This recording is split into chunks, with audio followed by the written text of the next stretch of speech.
Welcome to our customer success webinar today.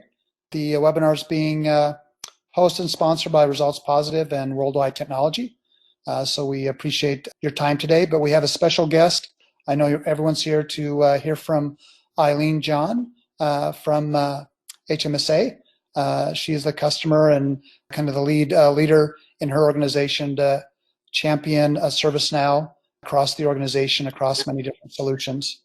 So what we'll do here is I'll turn this into slide mode and we'll kick off our webinar today. The first thing we'd like to do is do introductions. So Ailin, I'll turn it over to you if you wouldn't mind introducing yourself, and we'll then go from there. Sounds good. Hi, everyone. Good afternoon. My name's Ailin John. I've been with HMSA for the past 10 years, mainly been managing the IS PMO, and we started our ServiceNow journey a couple of years ago, and we'll get into that a little bit more. But thank you all for joining today, and we appreciate our partnership with John at ResultsPositive as well as Fred at WWT. Thanks, Ailin. I'll introduce myself. My name is John Furner with ResultsPositive. So I was worked with Ailin and team here as a solution architect on the implementation of ServiceNow PPM. Been working with many customers implementing their PPM solutions over the last 15 years, and look forward to our webinar today. And thanks again to Fred and Ailin for participating. Just a brief introduction, those of you that might not know of ResultsPositive, I just wanted to provide a brief introduction. We are a partner with WWT as well as with some of our software and hardware vendors such as ServiceNow. ServiceNow being our strategic partner.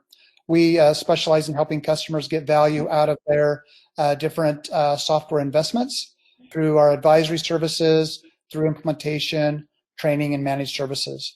So we're grateful for the opportunity to have Ailin here today to describe some of the success as well as describe their journey here in implementing ServiceNow PPM. So Ailin, I'll turn it over to you to start to describing the story, and you and I'll kind of tag team as we go through. So thanks again, and I'll turn it over to you. Sure, that sounds great. Thanks, John. Yes, so HMSA is a independent licensee of Blue Cross Blue Shield Association, and we started business here in Hawaii in 1938.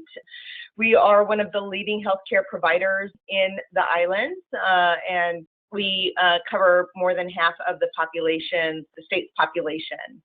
We have overall approximately 1,800 employees and 300 or so contractors.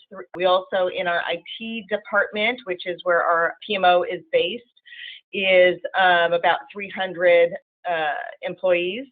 And we are really dedicated to not just providing healthcare, and at affordable rate, but really ensuring that the people of Hawaii are healthy. And we want to give them quality care and give them the most value for their membership dollars. Our IT department generally has roughly about 100 projects in flight during the year. So as a part of the Blue Cross Blue Shield Association, we have quite a bit of rigorous audit requirements and mandates coming from either the state and or the association. So a lot of those contribute to our project portfolio as well. So I'll give you some background on our ServiceNow journey. So we actually started our journey with ServiceNow in IT service management, and that was back in July 2018. We started that initially to our IT department internally, and then we launched our portal in December of 2019. Excuse me, 2018. And we've also leveraged other parts of the platform, such as the contract vendor and risk management. So all of our contract intake, vendor onboarding, and risk management related to our contracts and vendors are also on the platform. We also have enabled and launched business continuity management. And then we just most recently launched ITBM and the project portfolio management. And then on our roadmap with COVID, we've been working to implement crisis management And then we are looking to start our GRC implementation later in 2021, and then also human resource management. So HMSA has really made a commitment to the platform. We found that, having all of the different information on the platform is really allowing us to become much more effective and efficient with the work that IT does and in servicing the enterprise. Yeah, thanks, Ailin. I've definitely seen with your leadership and the organization there, also looking at overall work management. How do you manage the different types of work coming into IT, whether that be simple questions and incidents to service requests and changes. So definitely seen that ServiceNow is kind of the system of record for managing workflow for your organization. Would you concur as well? Correct, absolutely, and it's made such a difference for us. We had many different systems that didn't integrate well together, so it's really allowed us to really start getting a much more streamlined approach and visibility into the work that we do, and is now allowing us to really get visibility and make better decisions around where we want to spend our resources and time and dollars. Maybe I'll just pose a question for you, Ailin. So. And maybe that's a good lead-in for that. I know you were using Microsoft Project Server before, which you'll mention, but what kind of led for the wanting to kind of switch and move towards ServiceNow ITBM for project portfolio management? Right. When we started our journey with IT service management, we recognized that we didn't really have good visibility into all of our work. We were, fine with MS Project, but we didn't have any specific pain points with it. But we really found that making the move into ServiceNow for IT business management was going to give us a more holistic view into our work. The IT department makes up a significant proportion of the overall HMSA budget and resources. So our CIO was really having challenges, and our executives were having challenges really understanding what is IT working on? Why can't they get these projects done? And so having it in the two separate systems with our service management and all of the incidents and requests and everything that make up a big portion of the work that we do, and then having our projects in another system, we were spending quite a bit of time trying to integrate the data together along with our financials. So it's really, that was one of the main drivers in allowing us to make the transition or deciding to make the switch to IT business management on the ServiceNow platform. Yeah, thanks, Ailin. That's very, very beneficial. I have noticed, and working with you and even executives and the CIO have really enjoyed that transparency and visibility on the single platform, especially using the investment portal has been really beneficial from a CIO perspective. So Ailin, I'll turn it back over to you to kind of introduce some of the goals and objectives, and we'll start kind of going through your implementation story. Thank you. Sure. Sounds great. So yes, our goals and objectives were really to transform and optimize our work processes. Being in different systems was very challenging for us, and really being able to make a strategic plan was something that was lacking for us. So one of the main things that we wanted to do was, and we had a lot of very process heavy things and a lot of complaints from our PMs and developers that getting a project done was just extremely tedious. And so we really, as part of this project, and one of the reasons we wanted to partner with John at ResultsPositive was we didn't want to just implement a tool. We really wanted to take the opportunity and get consulting on how to set this up in a best practice way. So, as we migrated, we took a look at our processes and shared them with John, and we're very, very open and really asked him, we are open for change. Tell us how to do this better. If we knew, we would have done it ourselves for the past, several years. So he was really, really helpful in helping us evaluate our processes and then working those into have the tool work out of the box, and really helped us streamline a lot of our processes and bring things together that were disjointed before. So, our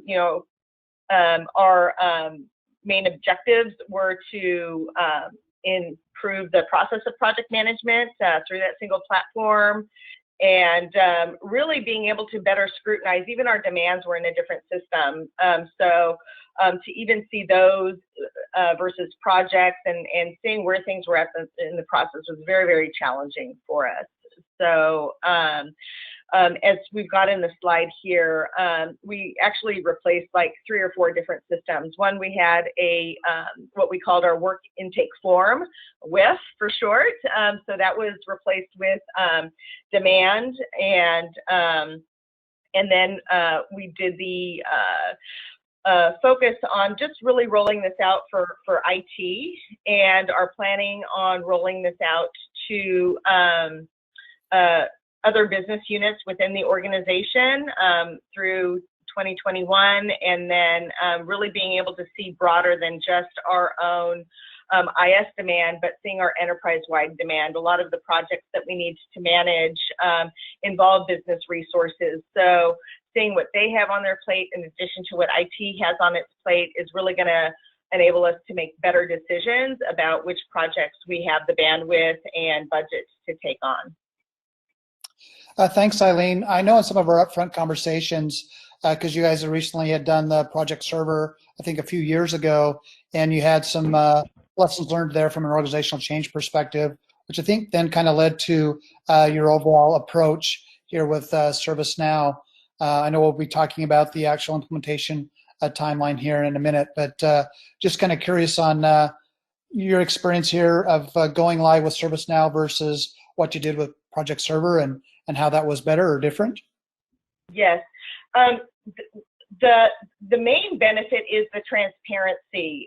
We do have the all user licensing for both ITSM and ITBM. So just being able to make data available to the full enterprise, not just select few of us, and publish reports, and being able to create dashboards for that visibility. Before, everything was really much more siloed, and it was really hard for folks to see what was in the pipeline without us having to spend a lot of time extracting the data and bringing it all together.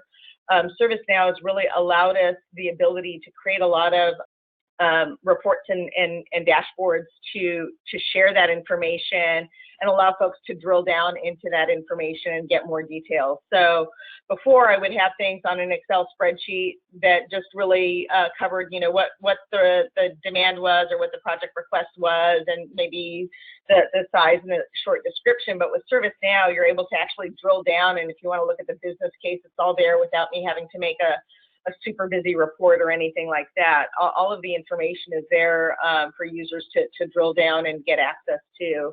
So that's, I would say, one of the biggest changes is we have been able to shift our focus in spending our time extracting data and pulling it together to actually being able to look at the quality of the information and really managing that process better versus spending hours and hours just trying to pull information together to push that out to folks. That's a great outcome. Many organizations we work with, that's kind of the goal and objective. Glad to hear that being able to achieve that outcome of reducing some of that administrative burden, right, and focus more on decision making. So that's great.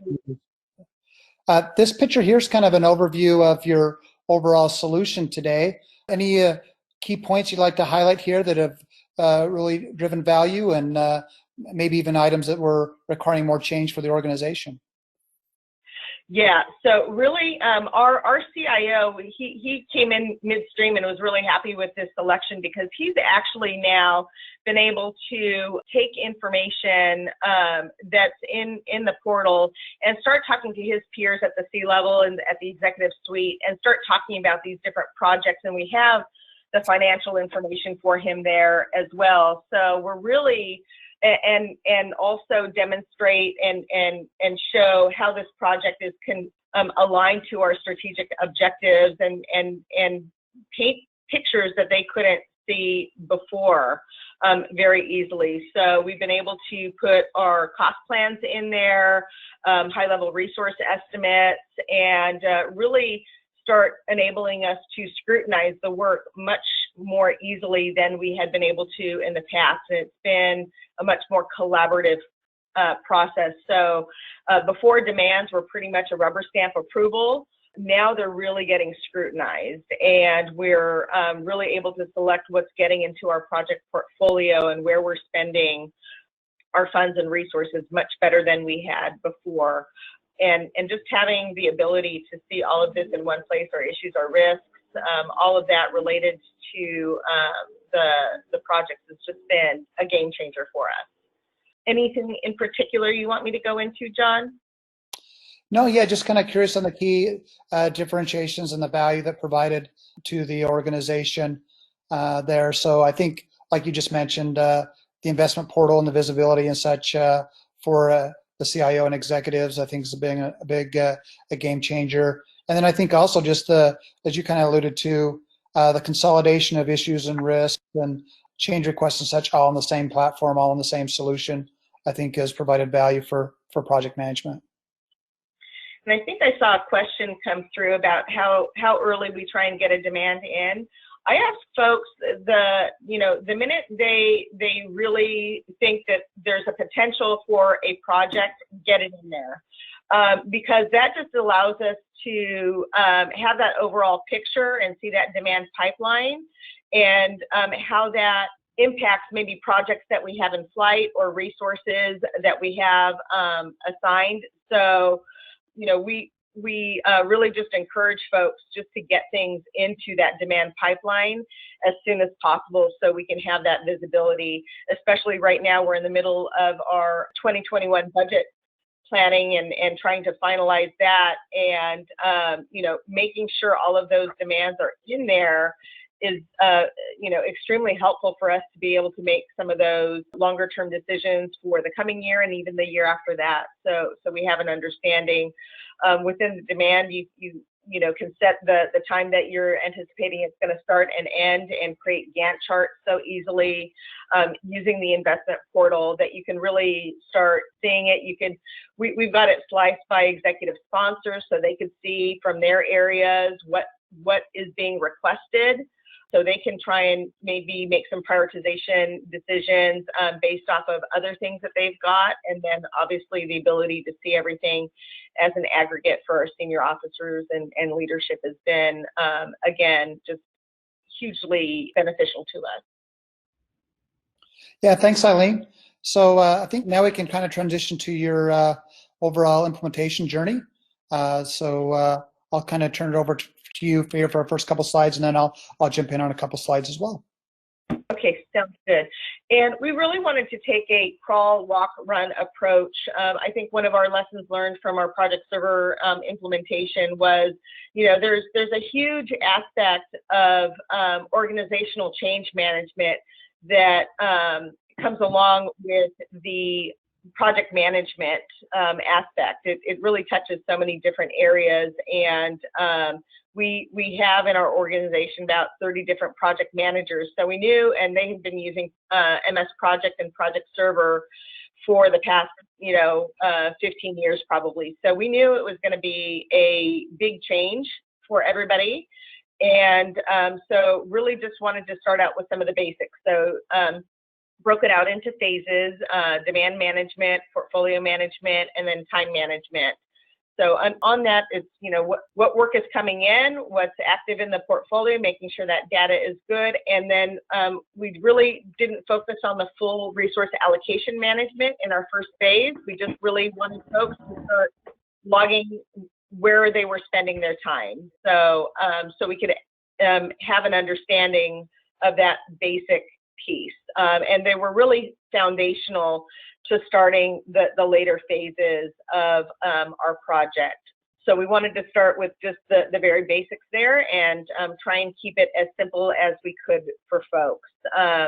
Then our second phase, which we're in right now, is resource management. So not only where are folks spending their time as actuals, but where are they planning on spending their time? So we could start seeing where we've got resource over allocations. And one of the main things again here was even on the time management on the actuals, there's a couple of different routes you could take with that. And we really wanted just to say, we don't need to know where everybody's spending every minute, but we want to make sure we have a general understanding. So kind of 80-20 rule on that. As long as we can have a good general idea of where folks are spending their time, even on operational work, in addition to project work, that's going to help us see what those patterns are when we do want to start then looking at resource allocation management.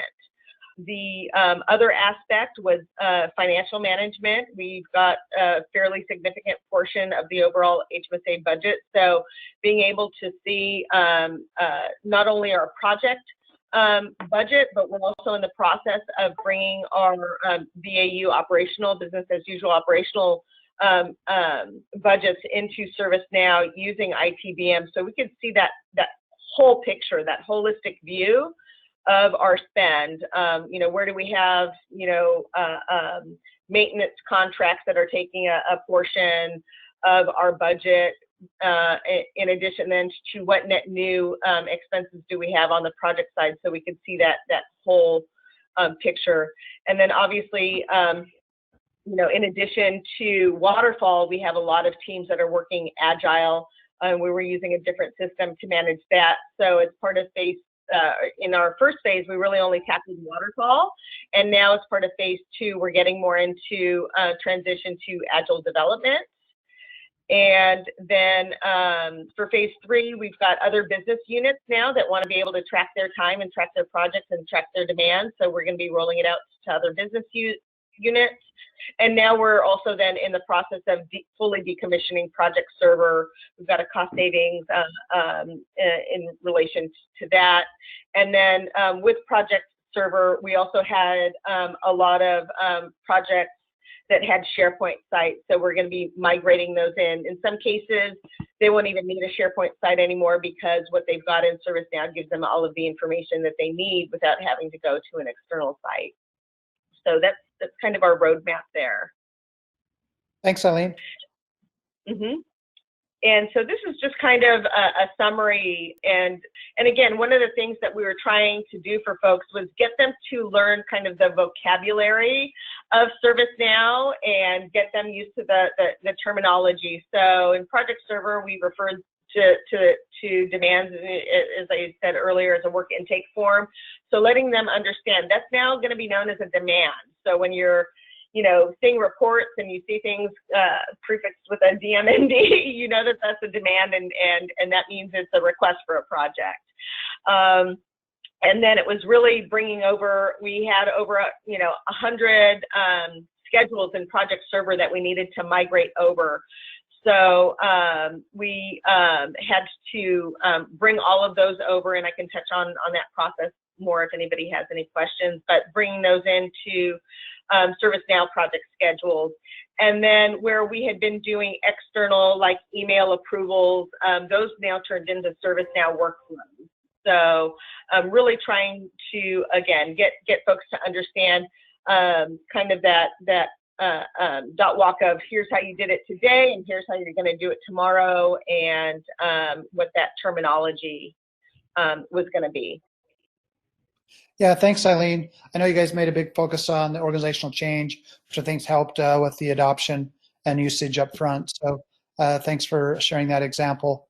Next, I just want to highlight just briefly on the timeline and approach. I know before we started the project, we talked about best practices and we talked about the overall approach.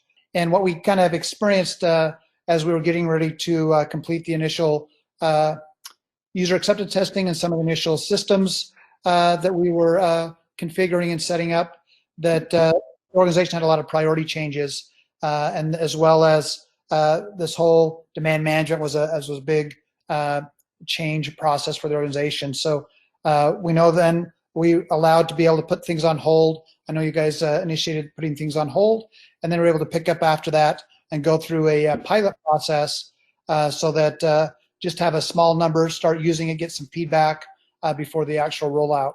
So I'll kind of pause there, see if you can provide a little bit more information on the approach and how it worked for you and how that flexibility paid off for the organization. Yeah, absolutely. And I really can't thank John enough. He was very flexible with us. We had some things come up that we really had to put everything on hold. So we started our journey in August 2019, and John came on site for, I think it was 3 or 4 days, and really walked us through how the solution worked, so we would have a good kind of foundation and vision for what that future process would look like. And through that, then we tried to take a look at the different things that we were trying to transition over, and work very closely with John and get his recommendations for some of the streamlining that we wanted to do. So he was really able to help us through that first part to understand, and some of that we needed to work through our own kind of chains of commands to get approvals to change how we were doing things and get buy-in. And then we did have to put some things on hold due to some resource constraints. And then we picked back up even through COVID. And, we were planning on having John come on site and do, full-on in-person training. And with COVID, everybody got sent home. And so we pivoted, and John was, again, a great partner and was very flexible with us. And we did everything just virtually, and had a lot of office hours for folks where we could help support them, whereas maybe before they would stop by and ask us a question, all of that needed to be done virtually. So, the main things were that we did a pilot to kind of kick the tires and make sure everything was going to work in the way we wanted. We were able to obtain feedback. Again, learning from our prior implementation of Project Server, we knew that getting feedback was going to be critical for buy-in and adoption and the success of our rollout. So having that pilot period where we kind of got a combination of some of the people that we knew were like really excited about it, some folks that were maybe on the fence, and some people that we knew were challenging. We kind of did a mix of all of those into the to the pilot group, so we could get a good cross-reference of feedback, and made some adjustments, and then we're able to have a very successful rollout once we went live in July, and we'll talk about that timeline a little bit more in a minute. Thanks, Ailin. The next slide here is Okay. kind of highlighting that demand request coming off the portal. Yeah, so this is just kind of highlighting how the solution looks visually for us. So within the service catalog, now folks have a tile there that they can go to. Before, they had to remember to go to some SharePoint site and submit. Now everything's all in one place where they submit all of their other requests to IT. So that's a nice streamlined process for us. And also on the demand, our prior process really had a lot of information that we were trying to gather up front. And one of the things that we wanted to do was really just try and simplify the information that we gathered up front to make sure we were getting those demands in the door as soon as possible, and make it easier for our end users to get those in. Before, even in the demand on the former process, it was probably like 30 questions to start a project, and we just felt it was really cumbersome to even get that work in the door. So with our new demand, we really streamlined it to, I think it's about maybe 15 fields or something like that, and tried to make really just minimal required fields so we could try and get that information and get visibility into that demand as soon as possible. And then, once we've got the demand in, then we work with folks to get the additional information. But,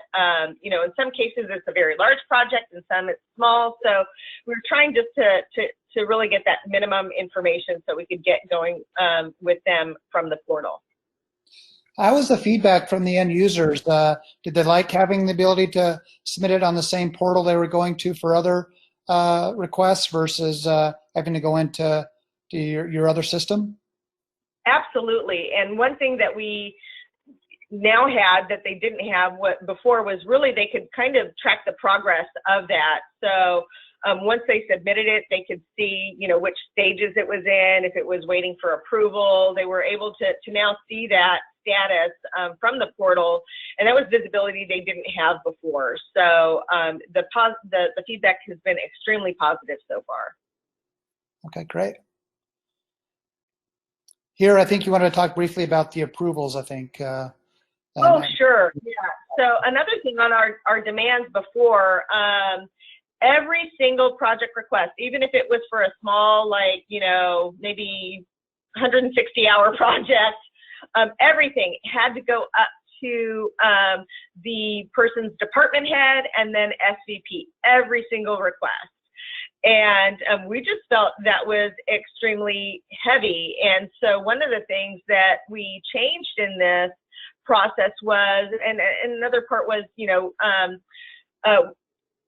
we still wanted to allow managers to have control. We didn't want just anybody to be able to go and submit a project, because there is a time investment for IT to go and look at those. So one of the big changes that we did was streamlining the approval process. So when somebody submitted a demand, it would just take their manager to approve it to get it over to IS, instead of having it go all the way up to their SVP for approval, especially on smaller efforts. That was just extremely heavy. So with that managerial, the submitter's manager approval, now we know that this is authorized, you know, this is a legitimate request.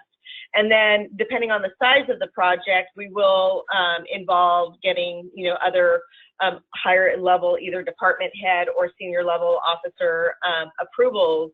And that's something John worked with us on quite a bit, to be able to kind of customize that and say, okay, this kind of project, these are the approvals we want. And you know, one of the things even the SVPs a little bit were concerned about, like, well, how am I going to know what people are requesting now if I'm not approving them? And so that was a big cultural shift to say, you know what, now we're going to give you a dashboard so you can see and monitor that without having to be a bottleneck to approve all of these things. And if there's anything that you see on that report that you feel isn't appropriate, you know, certainly raise it at that point in time. And we are in the process of automating like a report so they could see any project submitted by their unit on a weekly basis. So it shifted from more of a command and control and approval to now a monitor and review. So they're not stopping, you know, work from at least getting reviewed and into our pipeline the way it had been in the past. Oh, thanks, Ailin. Yeah, that's a great shift culturally. I'm sure it's helped with the throughput of your different requests coming through the pipeline. Absolutely. Our end users are so much happier because now on their small efforts, they're getting into our project pipeline in a matter of days instead of sometimes weeks. So it's been a big improvement for us. Oh, that's a great benefit for the organization. So the next one here, we have a kind of slide, talk a little bit about your cutover. As you mentioned, as we talked even before the project, a key was around the organizational change and making sure everyone was ready for the change. So I think a lot of your cutover plan and approach here was factoring those recommendations that we made, as well as just the collaboration and participation with your team. So turn it over to you to talk about the cutover plan. This was, you know, we had a lot of projects that were in flight in the middle of this conversion, and we wanted to move everything over at once. So one of the things that we had to do, and basically we did it, we decided on a weekend to do this. And so we brought in all of our WIPs from the prior system and all of the project schedules over into ITBM. And in that process, then we had the PMs validate now, and these managers. Does this schedule look correct to you? There are some nuance when you bring the schedules in. We imported all of them from Project Server over into ServiceNow, so we didn't have to recreate all of those schedules. And there was a bunch of data points that we needed to bring in as well. So we prior to that, we told all the PMs to make sure the project schedules were up to date in MS Project, because that's what was going to come over. And so we brought over the active demands, the schedules, and then the cutover also included bringing over any of the artifacts that we had from the prior system, and then transitioned to new status reporting. So in order to prep for that, we, again, did a lot around communication. Our organization, if people feel, especially our leadership feels out of the loop, it can put your project into a horrible tailspin. What are you doing? What are you changing? And I've seen projects just come to a crawling halt because there wasn't really visibility across the enterprise of what was happening. So one of the things was making sure all of our leaders knew what was happening, because this was how they, submitted all of their project requests to IT. So making sure they were aware of what the changes were going to be, and they're involved in a lot of our projects. So making sure they understood, training our business users for how to submit. Even though it's a very simple process, it was new. So we wanted to make sure that people that were frequent submitters had an opportunity to test the system out, go into our test environment, make knowledge base articles for them, training available so that they would know what to do on their end. And a lot of that is what we did for our IT users as well. When we did the training session with them, we recorded the session so they would have something to refer back to. And then we also created from the presentation slides from John, a lot of knowledge base, and then did even micro trainings for certain topics that we knew were going to be really challenging for them, and really directed them to use the knowledge base articles within ServiceNow. Another thing that we did to help support the cutover and the Q&A and all of the things that we knew from an organizational change would need to be supported was we created a WebEx team chat group so that anybody that had a question for us on how to do something could get real-time support from us very easily. And what we also found in doing that was a lot of times people were answering questions for other people, and our implementation team didn't even need to get involved. So there's a little bit of that community approach in the rollout that was really, really, I think, helpful. Again, we were remote during COVID, and so figuring out how we were going to tackle getting 300 people and the enterprise to adopt this new system presented some new challenges for us. So really thinking through how we were going to cut this over was really, really critical. Yeah, thanks, Ailin. Thanks for sharing some of that. I think a key takeaway here I would assume for customers is the opportunity to use the knowledge management on the platform, use that for your articles. They're going to start using the system. You can have the videos actually can be included there. So I think that's a key takeaway that I would recommend for other customers. Based on timing, I'm going to skip over here and look at some of our solutions. And so what we decided to do here was highlight some innovative and powerful solutions that were created here to support the team and help them with their goals and objectives. So Ailin, you want to talk a little about artifacts and how important and how arduous that can be to manage those approved, and kind of the solution we put together? Yeah, John was super helpful in helping us come up with a good solution for this. One of the biggest pain points that we wanted to tackle was artifact approvals for scope documents or transition to execution. And we knew some of it was going to be a challenge, just, it was going to be a really significant change in how we had done things in the past.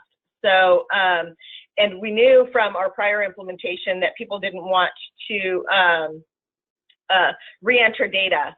So we have a specific artifact that we need to be able to make specific artifacts for our internal audit. So John was able to create some templates for us that we then merged the data into and could route those for the approval. So the PMs didn't have to retype a lot of this information in, and it just really allowed us to leverage the approval process and workflows that are native into ServiceNow, so that we didn't have to email attachments for approvals and stuff within for our project artifacts. So we're able to select, and another aspect of this was, each artifact had different approvals based on the type of artifact it was. So what John developed for us was flexibility, so the PM could identify who needed to approve it and then route it. And we have a great solution now that our audit area our QA and audit areas are really, really happy. Before, they used to have to go to SharePoint sites and grab all of this stuff. Now it's right within the project record, and this was just, going to be a huge time saver for us. And we really spent weeks trying to figure out how to do this, because we knew it was going to be such a big part of making this a good implementation for our folks. Yeah, thanks, Ailin. Yeah, it was fun putting that together. And like you said, the project managers, they enter all the information in on their project details page, but 20% to up to 70% of that information is required for these various artifacts. So the artifacts were right up in their templates, in their project tasks. Then it would actually pull that data from the project details record and put it into the actual rich text HTML fields. And then that way they could make their final updates and get that submitted and approved. So it seems to have really been beneficial, and I know quality and compliance really like it as well. Absolutely, they're thrilled. So next we have a couple of one-page status reports. So if you wanted to kind of highlight those and how you see those providing value to the organization. Absolutely. One of the things that's challenging for us is we do have a lot of projects with a lot of different stakeholders, and having the ability to consistently push out information at either a project level or even a program level. It's pulling things in from the schedule, so the PM isn't having to recreate these. We've tried to identify all of the key information that our executives and project team members would want to see. So this is going to be on a portal, so folks can go and see this information whenever they need to, as well as allow the project manager and program managers to publish this and send it out as needed. So it really, we got feedback from all the different folks. What do they want to see on a status report? And those are, and also feedback from John. And those are the elements that we've incorporated into this nice one-pager that can be shared at many different levels. So we're finding this is going to be a huge time saver for our PMs and just improving the communication. Yeah, we've seen a lot of organizations like the program status report or even the project status report, because they could basically save it as a PDF, have that one pager that's formatted just for a one pager. They could even take that and put it into a PowerPoint deck versus having to recreate the wheel. So it seems to be very beneficial, and it changes the experience versus the out of the box. The out of the box has a bunch of details, but here you can consolidate that down and have a nice executive level or just a good stakeholder view of your project or program status.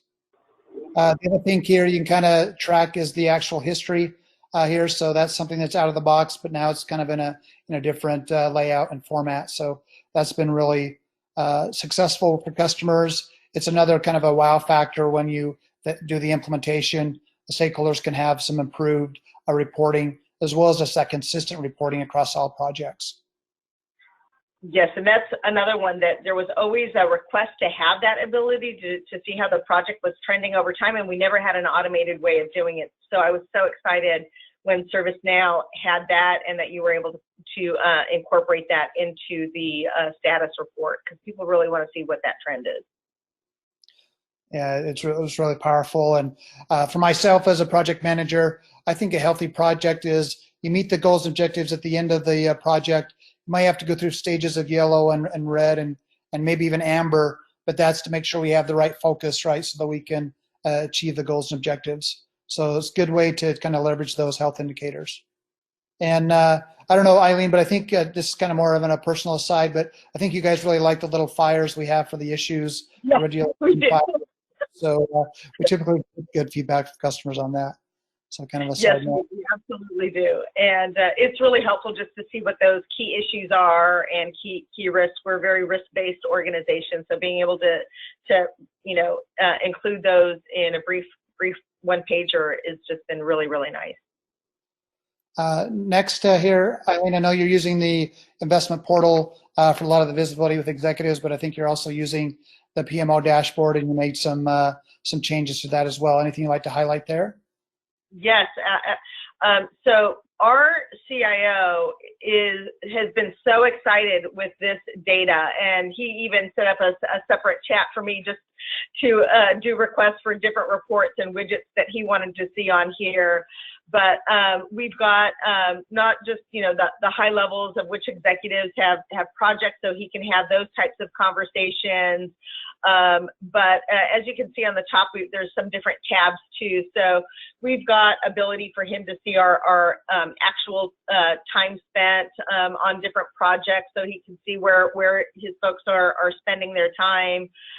But this has just been really, I think I'm overusing the word maybe game changer, but this has been just huge for us to have this type of visibility that you can drill down into each one of these and get more details. I have blurred out some things just for confidentiality, but that top one is really so each executive can see the projects that they have and which portfolios they're in. We could see the different priority of our projects, the investment types, which managers areas, and I created, John created a lot of these. There were some that I created based off of things that I knew we needed, and it really just took minutes to make them. I would take his report and then do an insert and stay and put whatever additional little filter criteria or other little dynamic view I wanted to see of it. And, it was just amazing how quickly I could develop these dashboard reports. Yeah, it's really powerful, and then having the real time. And then I really like on these, ServiceNow has provided that ability to kind of slice and dice it based upon portfolio or department. You can add in some of those other interactive filters. So that way you can have one report, but it can be for, many different audiences. So I think that's really powerful. We have just a few minutes left here. We have some of the benefits and lessons learned. So would you want to highlight one or two of the benefits, and then we'll do the same thing on lessons learned, and that way we can maybe have 5 minutes for questions. Yep, absolutely. Yeah, really, I will just say that executive visibility and transparency has just been so significant, and people are so appreciative of being able to see this information, and the investment portal for our financials, having that information has been so helpful for us. And then just that simplified process, getting things into IS sooner so we can deliver for our end customers, shifting our time from clerical things to higher value activities as far as managing the portfolio has been a big win for us as well. So instead of spending all of our time extracting and running macros to try and create reports like we're on the previous slide, now the data is there and we're using it to analyze what's the quality of our data. Do we have projects that are have end dates past due? What do folks need to do that? Is a project on hold? So we're actually able to focus our time on managing the portfolio instead of just doing administrative work to gather the reports to publish. We appreciate the partnership here, and glad that you're able to achieve the desired benefits here from the project. Absolutely. Next, we'll kind of switch over here for a couple minutes around key lessons learned. I don't know if there's 2 or 3 that you wanted to highlight as the key lessons learned here from the project, and maybe use that as advice for others. Yes, and that really do that crawl, walk, run. Understand your maturity level and where you're at, even as a PMO and as an organization, and don't strive for the home run. Get the singles, and then build from that. And so also communicating to folks that this solution is not going to be perfect day one, but we are going to iterate on it, and we're going to improve it every week, every month. You will see new things come out. So what you see today is not the end story. And so we've done efforts to continue to get feedback and do next version iterations to continue to improve the process. And one of the things that's been key to our success really has been the folks over at ResultsPositive, not only John, but his development team, in talking through our problem issues and helping us find creative solutions for them, and also directing us when need be to say, you guys are overcomplicating this. How about you take this other approach? And so we really appreciated, sometimes, you've got consultants, the customer's always right, or they're going to maybe do some things to up the hours that they're charging. I never felt that with John and ResultsPositive. They were really always helping us find the right solution, and trying to tailor it and coach us on how to do things the right way. So that's just, I think, been a really critical part of our success, and we're continuing to work with John on now trying to figure out, okay, well, how do we do better portfolio management?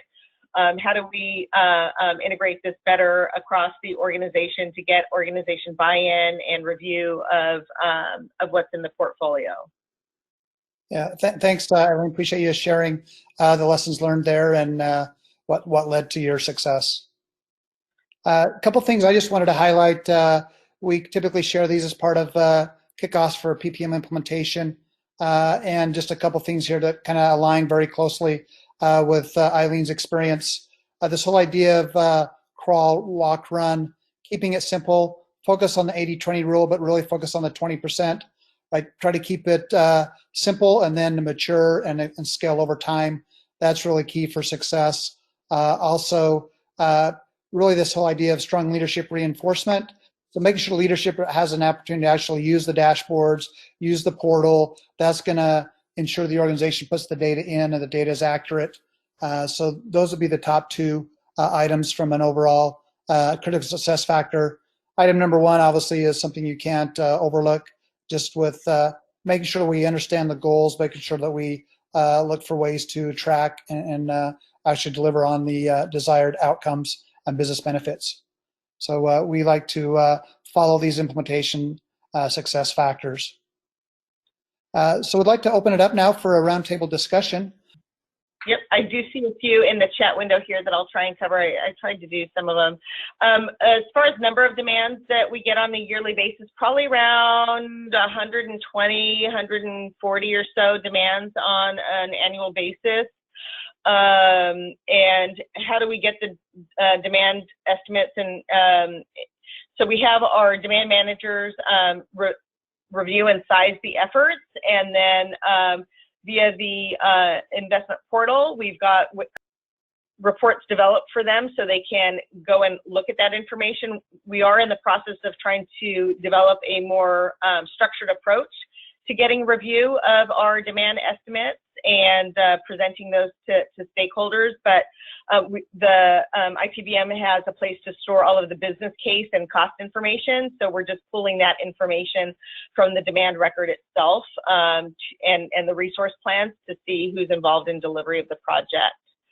The existing projects were both Agile and Waterfall. But our initial focus, we were using PFS for our Agile delivery. So when we did our initial cutover, we really mainly focused on our Waterfall projects to migrate those off of Project Server, and we're in the middle now of migrating folks from TFS over into IT Business Management Agile 2.0. When bringing projects over from Project Server, there's two different aspects. There was some custom information that we needed to bring in. So John did a transform map to bring those data elements in. And then you can export your project schedule as an MPP file and then import it in. The challenge with that, and it's a system limitation, is that how it handles the dates. It doesn't really bring over that finish start relationship and that auto calculation. I think it brings them all in as start on a specific day. So once we brought them in, we did ask project managers to let us know which ones they wanted us to change to calculate automatically, so that it could do that. That was probably the biggest challenge that we had in the migration from MS Project to ITBM, was that setting on the predecessors and must start on. And then John, I'll let you answer accelerators and using them as part of the project. Yeah, so from an accelerated perspective, we have our Rapid Start offering. So we are able to help customers implement really kind of close to out of the box with minor updates in a very short period of time. So typically that's can be anywhere from 6 to 8 weeks, or that can be from 10 to 12. This was kind of more of an end-to-end comprehensive implementation here. We do have some accelerators for our status reports that you can kind of see with the demonstration today, as well as some of our portals. So those are some of the different accelerators we have to help accelerate the overall PPM implementations. Were there any other questions there, Ailin, since I can't? There's one more. If we plan on using the IDEA module, right at this time, we don't have that on our immediate roadmap. We do understand the value with that, but right now we've just been focusing on, again, that crawl, walk, run, and for us, it's really trying to get a little bit better process around our demands before we go to the IDEA phase, and then also we're trying to focus on. We have another way for some work to get in, which is like a service request. And so we're in the process of trying to bring those in where for our Agile teams, they could bring those into their backlog and stuff. So right now we just haven't found the super use case for the IDEA module yet. Thanks, Ailin. So a couple of quick things I'd like to mention to everyone on the call. So if you're looking for an opportunity to implement ITBM, PPM, ourselves as well as WWT would love to assist you in that. There's multiple starting points. Most organizations kind of define their goals and objectives. Then they might bring us in for a discovery session. That discovery session, as a result of that, we could then define an actual roadmap and implementation approach for you. Others require and kind of want to do a deep assessment with a detailed roadmap. So that's another type of small engagement. Or it can just be coming in, understanding where you are today, and helping you with those capability deployments.